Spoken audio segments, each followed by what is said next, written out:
Bueno, pues gracias de nuevo, César, por tu intervención y por tener en la mente todos los proyectos, porque hasta el del Colegio de Girona... Como estaba aquí, era sí, fácil. sí, no, pero la verdad es que se financian muchos proyectos y los tenéis todos bien gestionados y bien controlados. Bueno, uno de esos proyectos precisamente es parte del trabajo que os voy a mostrar hoy, que es una propuesta de modelo de comunicación desde la perspectiva ética de la RRI.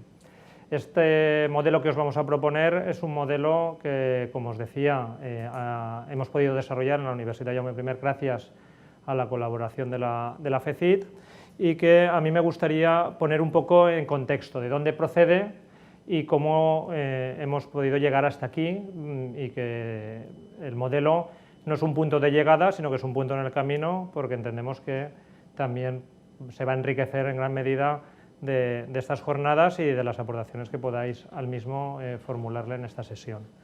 Bueno, partimos de dónde venimos. Pues venimos un poco de la ética y sobre todo de la ética empresarial. Venimos de la Escuela de Valencia, de las aportaciones a la ética dialógica del profesor Domingo García Marzá y de la profesora de la Cortina, y venimos también un poco de cómo esa responsabilidad social empresarial entronca con la comunicación corporativa a través de los estudios de ciencias de la comunicación. A partir de ahí, nuestro gran punto de partida fue la tesis de mi compañera Rosana Sanaguja sobre la comunicación y la RRI. Y lo que hemos hecho es tomar como punto de partida esa investigación doctoral para enriquecerla con un proyecto que ha financiado la FECIT y que hemos llevado a cabo el grupo de ética y responsabilidad social en la empresa que dirige el profesor Domingo García Marzá y el Servicio de Comunicación y Publicaciones de la Universidad Jaume I. Bueno, ¿qué consideramos que puede aportar o qué tiene de positivo este modelo y cuáles que entendemos también que son los inconvenientes del mismo? Porque también entendemos que no vamos a presentar aquí la gran panacea, sino una propuesta que tiene ventajas e inconvenientes. Las ventajas desde nuestro entender es que se aborda la comunicación de la RRI desde una doble perspectiva, desde la perspectiva de la ética, pero también desde la perspectiva de la comunicación, y que por tanto tiene un fundamento tanto teórico como práctico, tanto académico como profesional. Y entendemos que el modelo, además, otra de las ventajas que presenta es que ha sido ampliamente validado a través de este proyecto de investigación que, como decía, ha financiado la FECIT y que nos ha permitido establecer una línea de contraste con las UCCs de España y con una serie de miembros de la comunidad científica y de la comunidad de comunicadores, de miembros de la periodistas y diversas personas que actúan como mediadores en la comunicación de la ciencia para validar el modelo. Ahora, tampoco os voy a engañar que el modelo presenta inconvenientes y desde mi punto de vista o desde el punto de vista de nuestro equipo, los inconvenientes principales es la alta carga de trabajo que supone. Las UCCs, que de alguna manera somos las que vamos a intentar desarrollar este modelo, pues ya tenemos muy poco tiempo libre, como decía Gemma, estamos todos con horarios muy saturados de trabajo y esto evidentemente pues, supone un añadido, pero bueno, entendemos que los resultados que pueden reportar vale la pena acometerlos.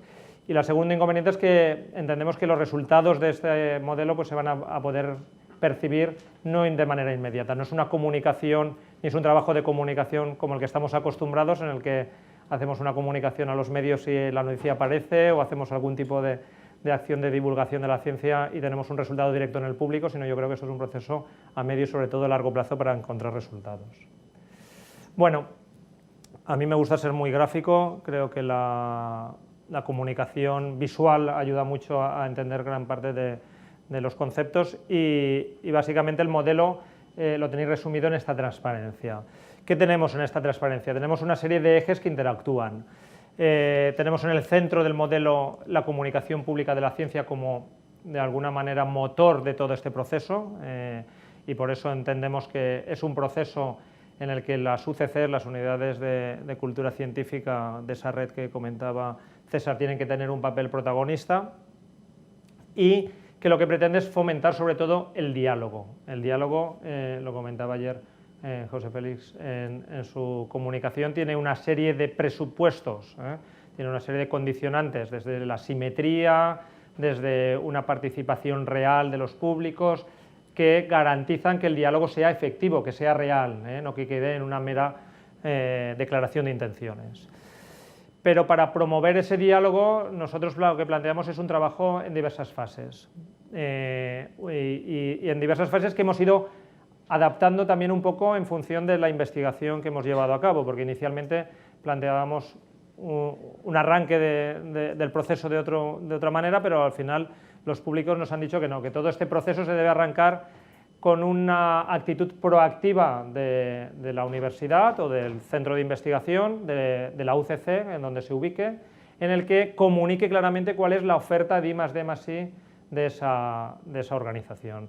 El proceso, ese diálogo, tiene que partir de una primera declaración que informe claramente de qué ámbitos se trabaja, de qué ámbitos se está desarrollando ciencia, en este caso concreto en la Universidad Jaume I o en el centro de investigación o la universidad en el que estemos trabajando. Por tanto, el primer paso para establecer ese diálogo es una información proactiva, establecer claramente, informar claramente a todos nuestros grupos de interés de qué se está investigando en esta universidad, de cuáles son los grupos, de cuáles son sus líneas de trabajo y hacia dónde se dirigen. Pero no basta con informar y no basta con lanzar una comunicación de ida, hay que establecer una comunicación de vuelta y por tanto conocer cuáles son las expectativas de los grupos de interés, es decir, qué se espera por parte de la sociedad, qué se espera por parte de los empresarios, qué se espera por parte de los diferentes actores del tercer sector que investigue la universidad, por dónde quieren que trabajemos, hacia dónde quieren que dediquemos nuestros esfuerzos. Por tanto, hay que conocer las expectativas de los grupos de interés y hay que establecer canales de escucha.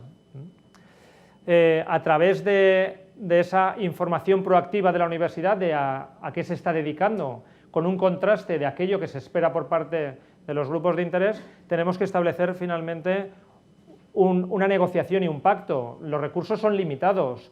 El principal recurso limitado es el tiempo, pero son recursos limitados también los económicos y la disposición de los investigadores. Por tanto, tenemos que establecer un pacto entre aquello que nuestros públicos esperan de nuestros centros de investigación y lo que el centro de investigación, por su capacidad, puede llevar a cabo, de manera que se negocien esas expectativas. Los diferentes colectivos deben entender que las universidades podemos satisfacer determinadas demandas en función de nuestras posibilidades, pero las universidades también tenemos que entender que tenemos que adaptar nuestra investigación a lo que se espera de nosotros. No podemos ya mantenernos en esa torre de marfil alejada de las expectativas sociales. Por tanto, la fase de negociación es muy importante. La fase de negociación y pacto tiene que concluir en unos compromisos. Ayer el profesor García Marzay, a mí es una de las frases que más me gustan de él, citaba que todo comportamiento ético exige publicidad, que la ética se demuestra con la publicidad, y de alguna manera el componente fundamental de este modelo desde la perspectiva ética es esa comunicación del compromiso.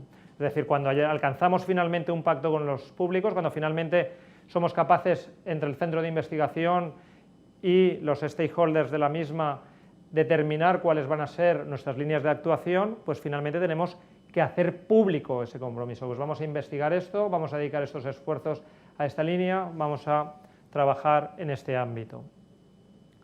Unos compromisos que también tienen que llevar aparejos o llevar asociados acuerdos colaborativos.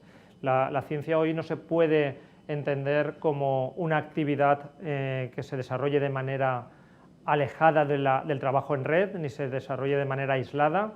Ese caminar solo que comentaba la compañera de las hormigas no se puede llevar a cabo, tenemos que caminar conjuntamente con más organizaciones y ese acuerdo y esa colaboración tiene que explicitarse también en esos compromisos públicos, a los cuales evidentemente tenemos que dar amplia difusión, porque esa amplia difusión es la que va a sustentar la ética del modelo.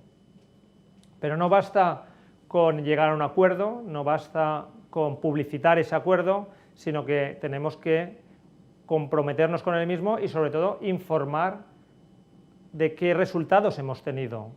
Cuando ya hemos pactado con nuestros stakeholders a dónde vamos a dedicar nuestros esfuerzos de investigación, hacia dónde van a ir encaminadas nuestras líneas de trabajo, tenemos que informar de qué hemos logrado y qué no hemos logrado de aquello a lo que nos hemos comprometido, hasta dónde hemos alcanzado los compromisos alcanzados. Por tanto, tiene que haber una fase importante de medición de resultados, y esa medición de resultados entra en consonancia con la rendición de cuentas a la que estamos obligados toda organización y especialmente las organizaciones públicas como las universidades.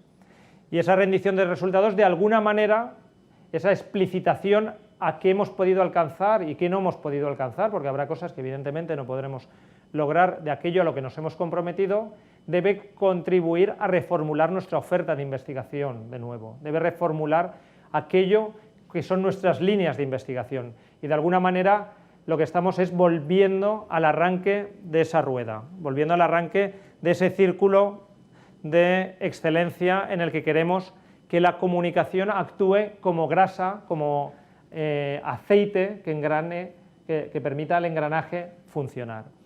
Si somos capaces de articular toda esta rueda de manera efectiva y si somos capaces de establecer un diálogo real, de acuerdo a esos requisitos que comentábamos ayer, vamos a lograr la confianza, vamos a lograr que se confíe en nuestra organización y que por tanto seamos un agente que logremos la confianza de los públicos con los que nos relacionamos.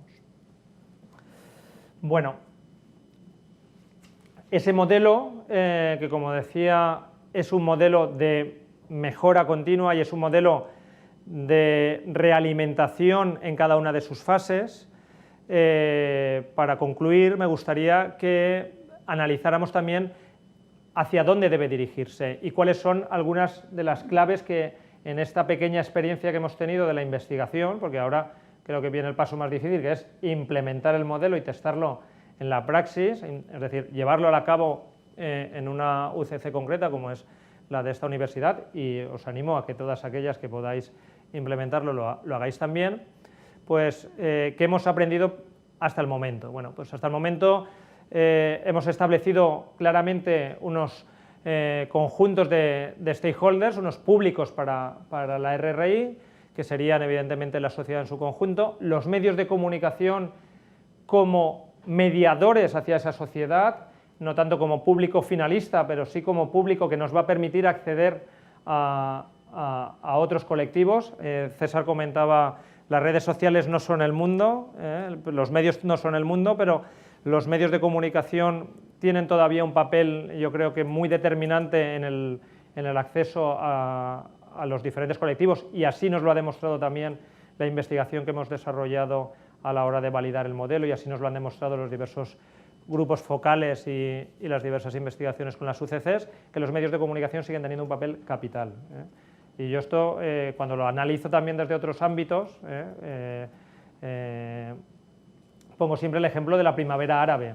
En la primavera árabe recordaréis que fue ese movimiento democrático que surgió en Túnez y luego se extendió a Libia y a Egipto, en el que se reclamaba una mayor democracia en la ribera norte de África, del Mediterráneo. Se decía que aquello había sido un movimiento promovido por las redes sociales, pero aquello, más allá de que finalmente haya tenido más o menos éxito, pudo realmente tener un impacto real en el momento en el que la CNN se hizo eco de los tweets y de los comentarios que aparecieron en las redes sociales. Si se hubiera quedado solo en el espectro de las redes sociales, aquello no habría llegado finalmente. Por tanto, los medios de comunicación como elemento importante dentro de esos públicos de la RRI. La comunidad científica, también fundamental dentro de este modelo, porque hemos de convencer principalmente a nuestros propios investigadores e investigadoras de la necesidad de ese diálogo y de la necesidad de un diálogo real y de un diálogo que va a tener que situar al investigador en términos de tú a tú con la sociedad, y esto viene también a colación a ese elemento ético que siempre ha reivindicado Adela Cortina, de que los científicos o los expertos son especialistas en medios pero no en fines, y también lo comentaba ayer Óscar en su intervención. Por tanto, es importante que el científico entienda que su papel dentro de una visión democrática de la ciencia tiene que ceder parte de empoderamiento a la ciudadanía y que tiene que situarse en un diálogo real, simétrico, en esa misma línea. Evidentemente las administraciones públicas, ya sean a nivel nacional, autonómico o europeo, tienen un papel fundamental cuando hablamos de ciencia por el peso tremendamente importante que tiene todavía el sector público en lo que es la financiación de la investigación y evidentemente en lo que es la determinación de las líneas de investigación de los diferentes planes nacionales. Y, por supuesto, el sector empresarial. Si hablamos de que queremos hacer una ciencia que se transfiera, que queremos hacer una ciencia que llegue al tejido productivo, pues evidentemente tenemos que incorporar a ese tejido productivo en este diálogo. Y por el momento, en ese diálogo, de ese modelo que, como digo, hemos desarrollado a partir de una experiencia que procede de la ética empresarial, que se combina con la RRI y que hemos intentado validar con la experiencia de las diferentes UCCs a nivel nacional, pero que, insisto, tenemos que implementar y que espero que no seamos los únicos que nos atrevamos a hacerlo. Hasta el momento, ¿qué hemos aprendido? Pues hemos aprendido que las tecnologías de la información y las redes sociales tienen un papel fundamental, pero sobre todo como canal de escucha, es decir, no es importante que las UCCs nos dediquemos a emitir tweets o a publicar en Facebook, sino que escuchemos todas las corrientes de opinión que hay allí, cuáles son las demandas reales que se pide a la comunidad científica que se trabajen, cuáles los temas que preocupan a la ciudadanía, y que centremos la presencia en estos canales no como un nuevo espacio para la difusión, sino como un espacio para la escucha. Otro elemento que no podemos obviar y que yo creo que es importante analizar cómo debemos resolver, que es el tema de los tiempos. Estamos acostumbrados a esa información proactiva que se reclama en el modelo, desarrollarla cuando la investigación ha concluido, es decir, estamos acostumbrados a que el investigador nos informe de los resultados de su investigación, pero no nos informe de que va a poner en marcha una investigación, de cuáles son las fases de esa investigación, de manera que pudiéramos incorporar a los públicos en el diseño de la investigación, en la misma gestación de la investigación. Estamos acostumbrados a que el investigador nos diga: he estado trabajando sobre esto y estos son los resultados, o esta es mi patente, o esto es para que informemos a la ciudadanía. No, informemos a la ciudadanía de que vas a iniciar esta línea de investigación y pide opinión a la empresa, pide opinión a la sociedad, pide opinión a los diferentes públicos para ver si por ahí va bien encaminada tu investigación e incorpora en la misma a la opinión de los públicos. La tercera clave me parece muy importante, la hemos comentado también antes en la pausa café, es que debemos entender la RRI como una parte de la RSU, como un engranaje más de esa cadena de la responsabilidad social universitaria, y así lo hemos entendido a la hora de planificar o de desarrollar estas jornadas.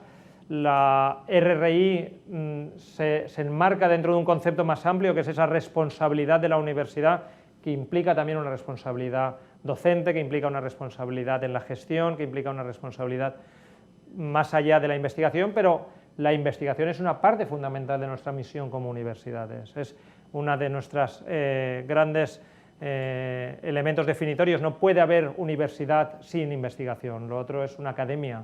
La universidad, por definición, tiene en la investigación uno de sus elementos fundamentales. Y por último, la importancia de segmentar la comunicación por públicos. No podemos comunicar lo mismo a todos los colectivos, no podemos comunicar lo mismo a los diferentes stakeholders con los que nos relacionamos, sean centros de secundaria, sean empresarios, sea tercer sector, sean medios de comunicación. Tenemos que tener una comunicación específica para cada colectivo, porque solo así lograremos la efectividad. Por tanto, eso va a exigir que seamos capaces de adaptar nuestros discursos a los diferentes colectivos con los que nos relacionemos y que seamos capaces de traducir esa ciencia que se está desarrollando en las universidades a diferentes lenguajes en función de los colectivos con los que nos relacionamos. He ido muy rápido, pero creo que os he os he mostrado el modelo, os he mostrado de dónde viene, dónde nos encontramos, hacia dónde queremos ir, y me gustaría también pues, invitaros a que lo aprovechéis y que en la medida de lo posible lo implementéis en vuestros centros de investigación. Y ya pues, me quedo también emplazado a cualquier pregunta o duda que tengáis. Sí, adelante. Sí. No sé, ¿el micro, Rosana?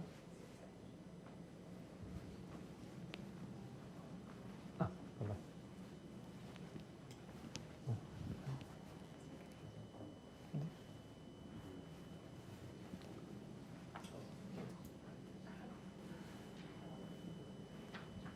Hola, muchas gracias, y creo que puede ser muy interesante este modelo, como has comentado, para otras universidades que podemos poner en marcha un modelo similar. Tengo bastantes preguntas, pero solo voy a hacer una y en todo caso después. Una que es, cuando has hablado de poner la unidad de comunicación científica en el centro, ¿no? Bueno, he hablado de situar la comunicación pública de la ciencia, pública, sí, no tanto la unidad científica. Bueno, de la comunicación pública de la ciencia, solo es una cuestión práctica, no sé cómo tenéis el modelo de avanzado en este momento, pero sí que has dicho que es importante para abrir ese diálogo dar a conocer la investigación que se está haciendo en la universidad, que hacen los grupos de investigación, para saber qué es lo que los otros públicos de interés piden de la universidad, ¿no? Y has hablado de la importancia de que los investigadores den a conocer, antes de presentar igualmente los proyectos, lo que quieren investigar para poder empezar este proceso de RRI del que se ha hablado ya en las dos comunicaciones anteriores. Y solo te quería preguntar a nivel práctico y aplicable igual para desarrollar este modelo, ¿cómo hacéis vosotros desde aquí? ¿Cómo vosotros conseguís, si ya lo conseguís, que los investigadores os comuniquen a la unidad de comunicación o a lo que habéis puesto en el centro vosotros, realmente lo que quieren comunicar? Yo lo digo como experiencia, yo trabajo en una UCC y a veces nos enteramos de los proyectos cuando ya han salido en el Cordis o cuando nos llegan a través de otras unidades de la universidad que nos avisan de que les han otorgado un proyecto europeo, por ejemplo, o cuando nos piden ayuda para rellenar una parte de diseminación, por ejemplo. Y para mí es muy importante esta comunicación con los investigadores. Seguramente hay universidades que tienen este tema muy, muy avanzado, pero a mí me interesa saber cómo lo hacéis vosotros, porque igual lo podemos aplicar y porque la comunicación con los investigadores para este proceso considero que es esencial desde el inicio. Muchas gracias. Muy bien, gracias. Yo creo que es muy interesante lo que planteas. Vamos a ver, yo creo que ahí, en ese punto 1, que de alguna manera es esa información proactiva de qué se está trabajando en los centros de investigación, en las universidades, creo que tenemos dos ámbitos de trabajo. El primer ámbito es el más institucional corporativo, que es el vicerrectorado de investigación. De alguna manera nosotros esto lo estamos trabajando, afortunadamente tenemos un vicerrector que considera que es importante el tema de la comunicación pública de la ciencia y el tema de la responsabilidad. Por tanto, hay una primera comunicación que tiene que ser proactiva por parte de la institución, en el sentido de dar a conocer a los públicos cuáles son las líneas de trabajo generales. Y luego el segundo tema es cómo llegamos al investigador y el investigador lo incorpora en lo que yo llamo sus rutinas productivas. Nosotros en esto lo que estamos haciendo es intentar trabajar la cultura, intentar trabajar la forma de pensar del investigador.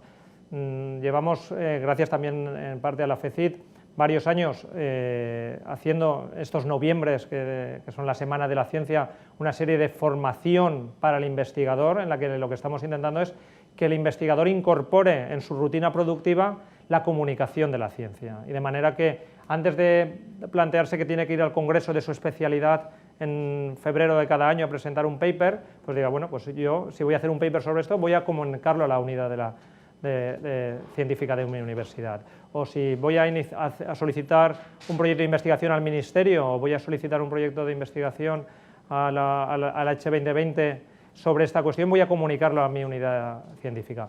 Evidentemente, tenemos más suerte o menos suerte dependiendo la sensibilidad del investigador. También lo comentábamos ayer, una de las ventajas que tenemos en esta universidad es que somos una universidad pequeña donde la relación personal pues, se establece vínculos de relación casi afectiva entre los investigadores. Entonces hay gente con la que esto lo estamos empezando a trabajar por esa proximidad. Evidentemente hay gente con la cual todavía no hemos podido incorporar y evidentemente sería muy complejo a lo mejor poder incorporar a todos los científicos que tenemos en este campus con una unidad, una UCC tan pequeña como la que tenemos, en la que tenemos pues 3 personas a tiempo parcial, porque tienen también dedicación a otros ámbitos de comunicación.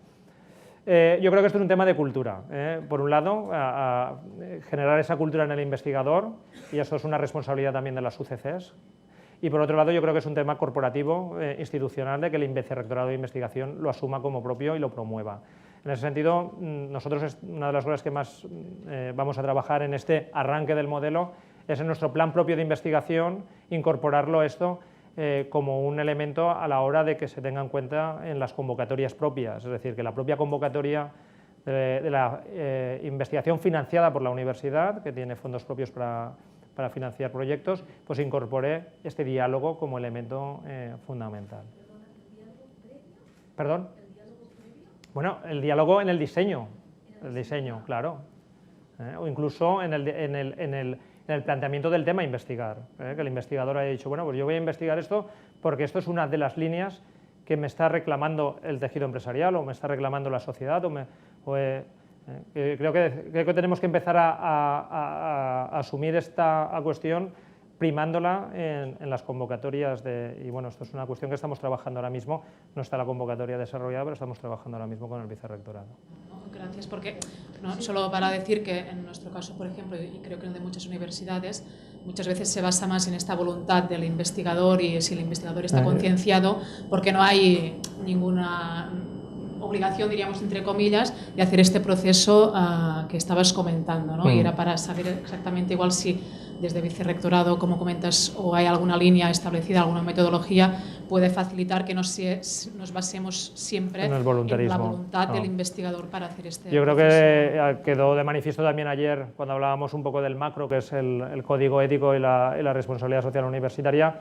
No podemos trabajar con voluntarismo, tenemos que trabajar con estructuras y yo creo que el modelo lo que necesita es que esa información proactiva y ese diálogo previo pues se establezcan estructuras. Evidentemente, algunas nos van a ser más fáciles en ámbitos concretos como es el propio plan de investigación de la universidad, otros lo que tendríamos que hacer es intentar presionar al Ministerio a otros ámbitos para que esto se incorpore, pero bueno, yo creo que Europa marca claramente en el Horizonte 2020 que la RRI es una de sus líneas de actuación y yo creo que esto, en cualquier proyecto que incorpore este diálogo previo con el stakeholder, los diferentes stakeholders, lo va a primar claramente el evaluador, aunque no esté específicamente detallado en la convocatoria.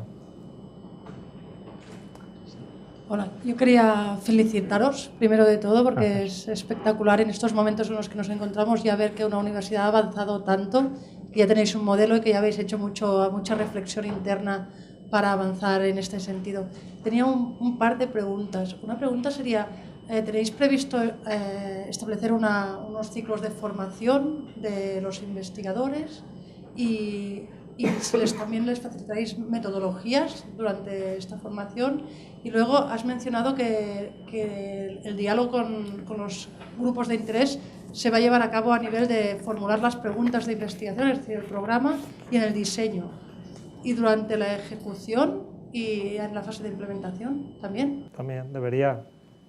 Bueno, primero, las felicitaciones yo las hago extensiva a toda la comunidad científica, porque este trabajo sí que me gustaría remarcar que no es el modelo Made in UGI, es el modelo Made en las UCCs y especialmente en la FECID, que es la que ha promovido un poco el estudio en el que se basa todo este trabajo. Nosotros hemos hecho un poco de hormiga primera que va dejando esas feromonas para que luego las sigáis el resto de hormigas, ¿no?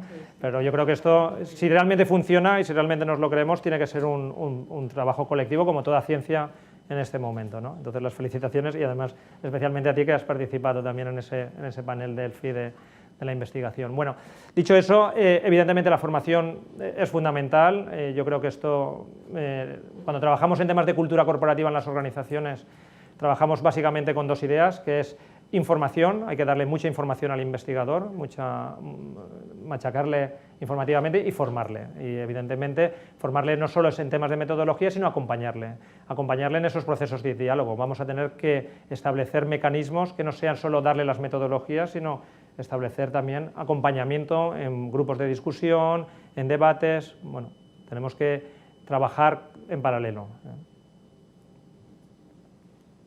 Más trabajo, como ya he dicho. Sí.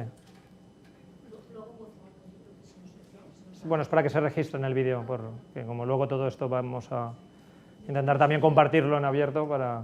Os quería dar las gracias a todos y a todas porque, bueno, estamos todos aprendiendo muchísimo. Las universidades que estamos intentando llevar también esto adelante pues nos ayudará muchísimo. Y me llama mucho la atención, sobre todo, el modelo ético que habéis hecho. Tenía la misma duda que tú precisamente, cómo sería la implementación de este modelo ético, porque supongo que todos nos encontramos, cuando nos hemos ido a hablar con PDIs, pues PDI más proclive a estos conceptos y PDI menos. Pero que el hecho de que tengáis ya el apoyo de las instituciones como tales, esto sí que nos llama mucho la atención. Y sobre todo, cómo podéis ir haciendo esta implementación desde este apoyo, sí, en este caso sí que sería de arriba abajo, ¿no? ¿Cómo lo podréis ir trabajando? Es fundamental que, bueno, ayer alguien hablaba de la pillería de incorporar la RSU en los planes estratégicos, creo que fue Óscar. Bueno, la comunicación pública de la ciencia y la investigación responsable son otros elementos que nosotros hemos incorporado a través del Vicerrectorado de Investigación en el plan estratégico de la universidad. Evidentemente tiene que estar esto, o nos lo creemos como organización, porque aún creyéndonoslo como organización va a ser muy difícil que seamos capaces de trasladarlo a toda la organización y de que finalmente lo asuman como propio los investigadores en su totalidad. Habrá quien al final va a estar más comprometido y va a haber quien va a estar menos comprometido con el modelo, pero si no hay una clara decisión de la cúpula, esto evidentemente no puede funcionar. En ese caso sí que es cierto que esas felicitaciones yo creo pues que van un poco encaminadas a nuestro equipo de gobierno, a nuestro consejo de dirección, que en este caso sí que ha asumido este reto como un reto con el que se ha comprometido. Muy bien, pues bueno, agradeceros la... Sí. Una pregunta, ¿esto cómo lo coordináis con la práctica docente? O sea, los estudiantes de la universidad, ¿cómo actúan en este esquema? Bueno, los estudiantes yo creo que en el ámbito de la investigación tienen un doble papel. Por un lado son futura comunidad científica, es decir, son futuros investigadores. En ese sentido nosotros dentro de la universidad tenemos un programa muy interesante que se llama Estudia e Investiga, que lo que trabaja es la vocación científica en los estudiantes de grado, de manera que se incorporen ya en grupos de investigación y por tanto para nosotros ya son un stakeholder como propia comunidad científica, es decir, no hacemos distingos entre ese pro-investigador o futuro investigador que es un estudiante de grado y que quiere encaminar su trabajo y por tanto nuestro trabajo con él va a estar dentro del grupo de investigación en el que se inscriba y luego evidentemente su papel como miembro de una sociedad o como miembro de la comunidad universitaria. Dentro de eso pues establecemos unos diálogos como dentro de la propia comunidad universitaria a través de los canales de escucha, con grupos de discusión, con canales abiertos como el buzón de sugerencias que comentaba ayer el profesor García Marza para el código ético, etcétera.